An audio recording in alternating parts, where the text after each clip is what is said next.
Hey guys, Andrew McComb here from Outlier TV, where we celebrate difference to make a difference, as we share inspiring stories of ordinary people doing extraordinary things with their businesses and or their lives.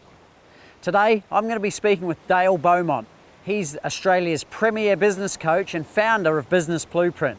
And I'm going to put him out of his comfort zone so that you can get to know him a little better before our full Outlier TV episode is released in the next few days. Okay, let's go and meet Dale.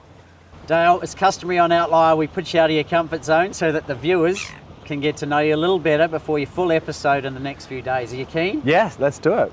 Okay, so I'm going to ask you 10 or so questions that I want you to answer. Give me the first answer that comes to mind. Okay. And we're going to ultimately aim for about 3 or 4 minutes. All right. But most interviews have gone a bit longer than that. Okay, let's do it. Okay, so Dale Beaumont, one of Australia's most successful business authors, speakers, coaches and entrepreneurs. But who are you really? I think I'm just a person that likes having fun, that likes making a difference and helping people. Like that's really kind of what everything that I do is just go, how can I help people? And that's what I get the most joy and satisfaction out of. Very good. Who or what is your biggest inspiration and why? I think my biggest inspiration, definitely early on, were my parents. They were hardworking business owners, and they, struggled to raise 3 boys, and so they definitely were an inspiration to me. My gymnastics coach was also, he was definitely very influential in my life. And then later on, I think all of the coaches that I've ever had, or anyone's event that I've attended, from Tony Robbins, Brian Tracy, Zig Ziglar, Brandon Bays, all these kind of gurus, I'd like to think I've learned from everyone. Very good. Okay, looking back, do you prefer aerobics or business? Definitely business. Aerobics is fun to do, but not, I suppose, not much of, and not really a career. So definitely business. Interesting. So I want to show you a photo. What is this photo and what does it represent? Well, that is apparently me and my son licking my face. And it was painted by someone that was inspired by my work and wanted to do a painting. So she found a photo of me somewhere and a photo of my son and put the two together, and she gave it to me. So a bit of an unusual gift, and I didn't know where to put it, so it's in the bathroom in our office. In the toilet? Yes. Oh no. Anyway, but we see it every day. Very good. Okay, so behind every great man is a great woman. How true is this for you? Very true, yeah. I think, in life, one person's great, 2 people is like, just so much more powerful. So, in my case, it's my wife, Catherine, who has supported me with all of the crazy things that I have done. And she's very much involved in our business ventures and helps me to make all of the key decisions, or we make a lot of them together actually. And I would not be where I am today without having her, by my side and doing this journey together. Very good answer. Okay, can business and family mix successfully? Definitely can, yeah. And I think it has to as well. If you want to have a good business, if your personal life is in turmoil, it's going to affect your business. And so I do think it's important to work on have both working for you. I think it's important also to know your priorities. And for me, it's kind of like family first, business second. Yeah, but they definitely can work together and should definitely do so. Excellent. So why does your son Finn call you Daddy Dale?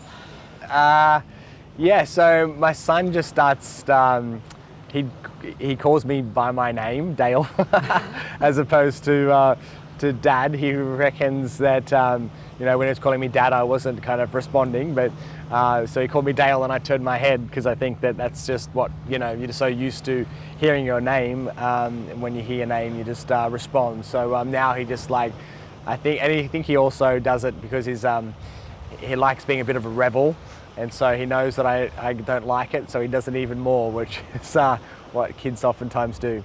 Okay, so if you had the choice or a choice between any superpower, what would it be and why? So, thought about this before.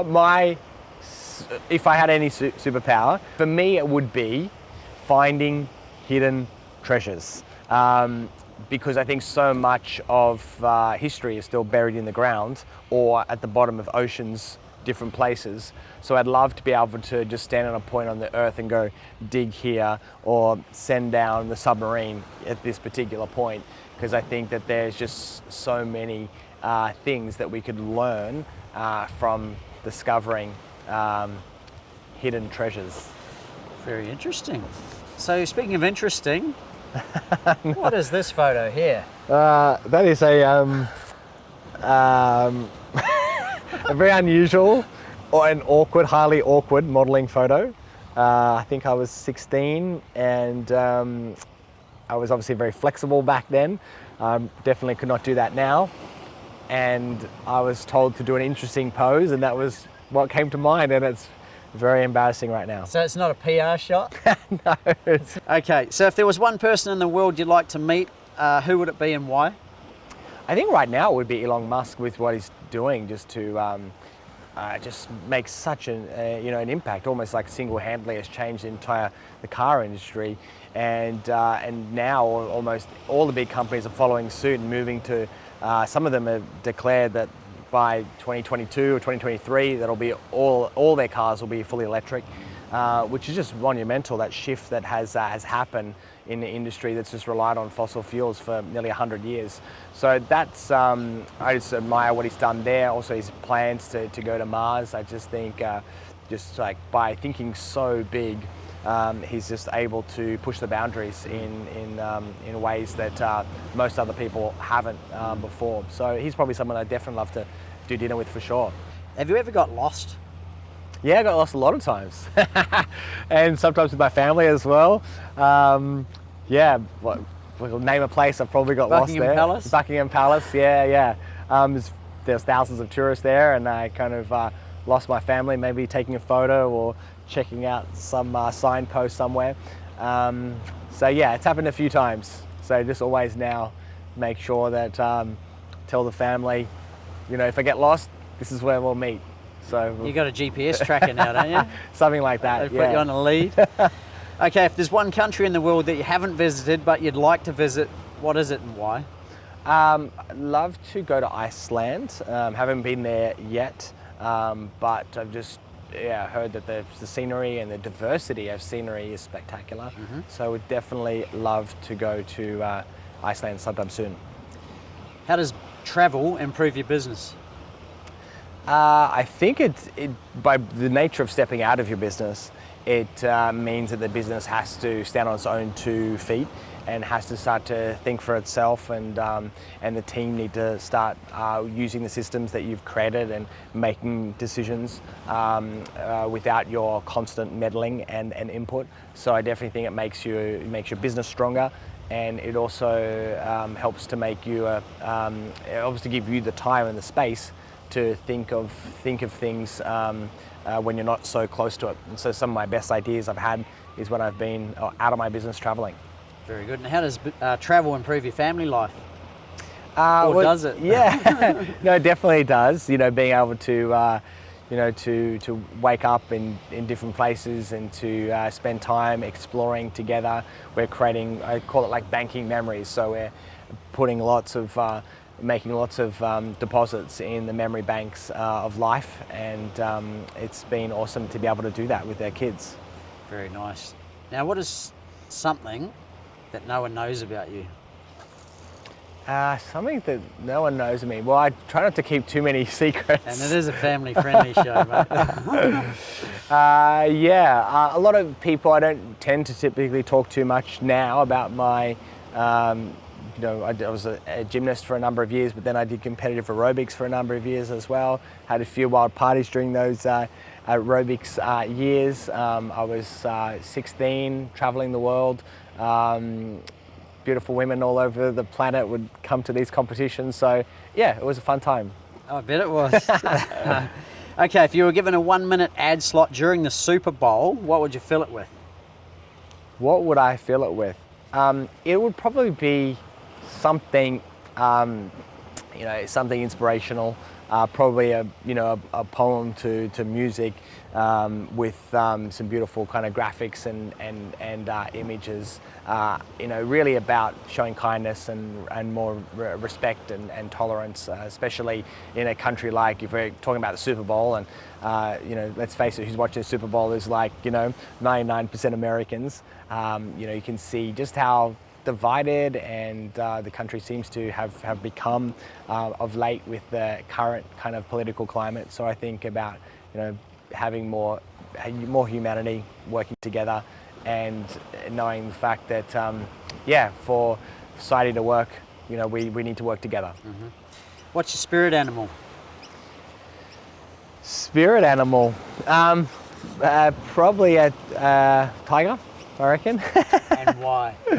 Well, I love the fact that they are definitely effective, even deadly when they need to be, but also very calm and peaceful and majestic as well. So I think that sort of polarity between success and achievement and stillness and calmness is something that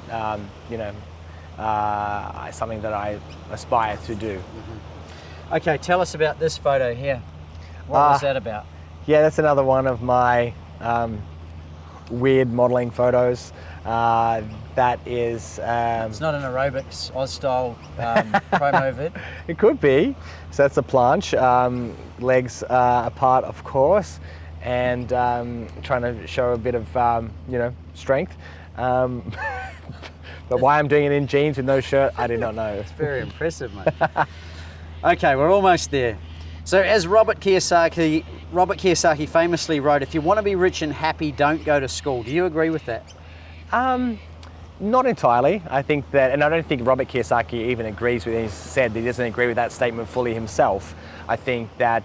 sold a lot of books though, didn't it? Sold a lot of books, and I think that it was good for, definitely a good title, grabbing people's attention. But I think that having a basic, having a good education, I think is really important.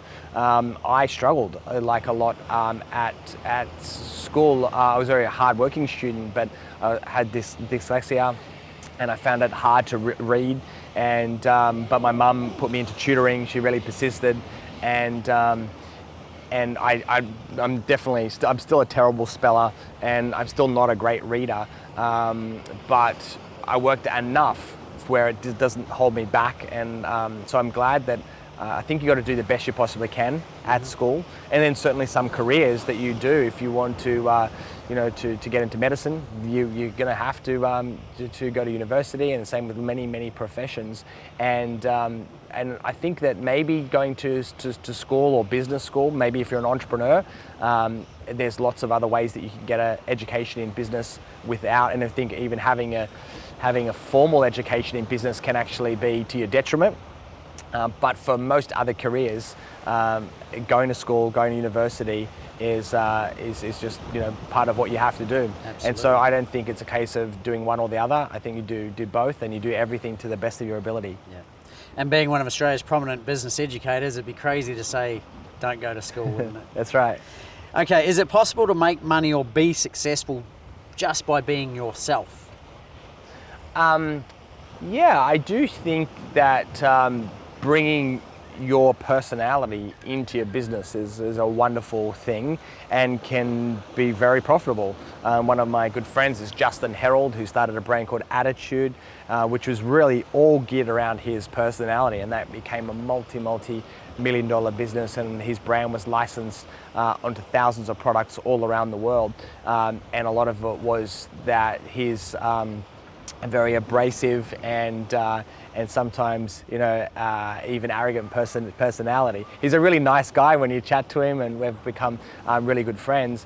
But that the attitude that he brought to his brand, which was a reflection of his character, was key to his success.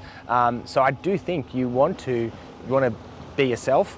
But also I do think that if you want to appeal to, and you can probably still make millions of dollars in different niches, but if you want to help more people, I think you have to learn to, just round out some of your edges so you can appeal to more people.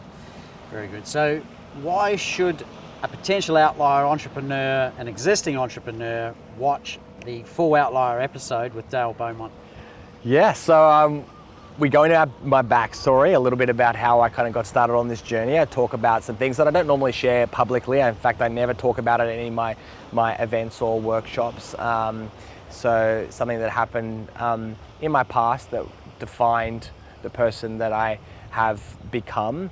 Talk a little bit about how I kind of got started and how other people can make a start in terms of their journey, and then also how I've been able to lead this kind of life of mixing business and family and travel and adventure and being able to achieve personal goals and dreams as well. So hopefully, I'm sure that people will learn a lot from tuning into the full episode, and I hope it inspires people to take their life to the next level. It's a must watch. Dale, thanks for coming on Out of the Comfort Zone. Yeah, thank you. Well, there it is. We've now learned a little bit more about Dale Beaumont before our full Outlier TV episode is released in the next few days. Make sure you subscribe to the Outlier TV channel by clicking the link in the description below, and remember to hit the bell icon so that I can notify you as soon as the episode is released. I'm Andrew McComb, and here's to living the outlier life outside of the comfort zone. I'll see you soon.